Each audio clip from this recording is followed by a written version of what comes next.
Hey guys, what is up? Today I'm uploading after a long time.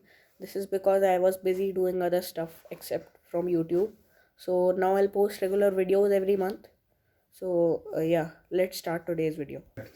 Today we'll talk about every budget smartphone, like mid-range, budget segment, flagship, each and every segment, in which I'll tell you which phone is the best.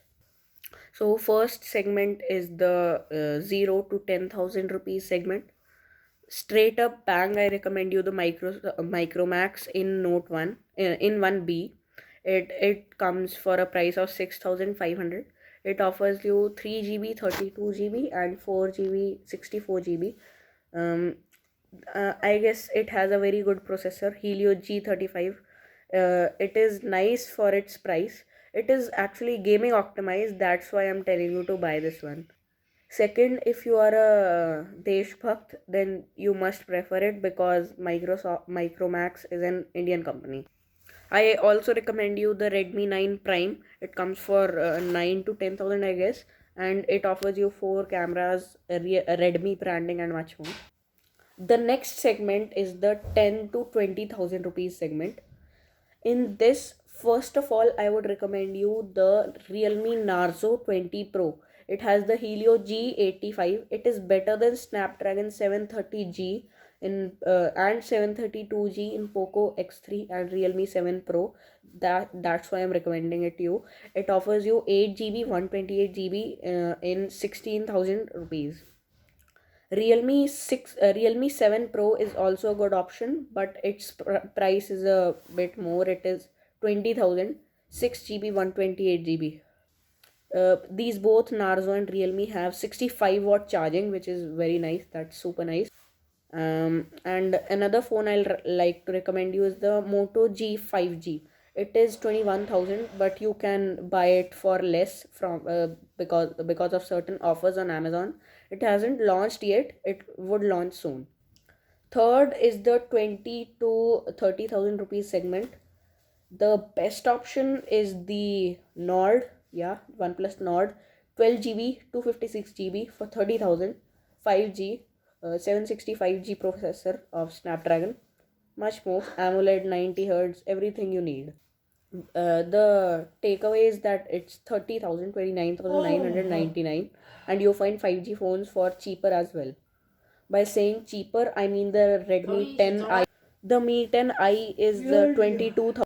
It is 21,500. Yeah, it's 22,000. It's 22,000. It gets you the Snapdragon 750G instead of 765G in the Nord. Both are almost the same, but Nord provides you a bit better gaming performance. Another phone I would like to recommend you is the Vivo V20 Pro. It is it has DSLR like camera features which are really nice. It has auto eye focus, 44 megapixel selfie camera, and it's really stylish. I love its design. It is also 5G. It has the 750G processor, same as the Mi 10i. Next segment comes the flagship segment, 30 to 50,000. The first phone I would like to recommend you is the it is the what is it? Realme X50 Pro. X50 Pro. It has many flagship features and it is cheap as well. It is 35,000 and it has Snapdragon 855 plus, and it is a flagship. It has a really good camera, 5G, and everything else you need. Next is the OnePlus 8T and the 8 and the 8 Pro. All come at this segment. 40,000 for the 8, 43 for the T, and 50 for the Pro. And I prefer the T. T is value for money. Another phone I would like to recommend you is the LG G8X ThinQ Dual. It is now for 30,000. Should have put it in the 20 to 30,000 segment, but its price will increase in some days, and thus I have kept it in the 30 to 50,000 segment. It is Snapdragon 855 flagship, very good camera, solid built, glass sandwich design, And the best thing is that it has two screens. You can you can use both the screens at once. Now comes the no budget segment. The no budget segment means there is absolutely no budget. 50,000, 80,000, 1 lakh, 1 lakh, 50,000. First phone, the best phone in the world, the best Android phone in the market currently is the Note 20 Ultra.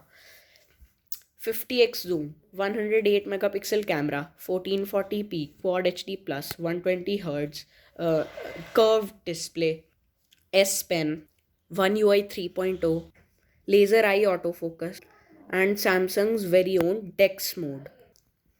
Now, the if you are in the iOS ecosystem, then obviously the iPhone 12 Pro and the Pro Max. I find 12 to be better value than the Pros.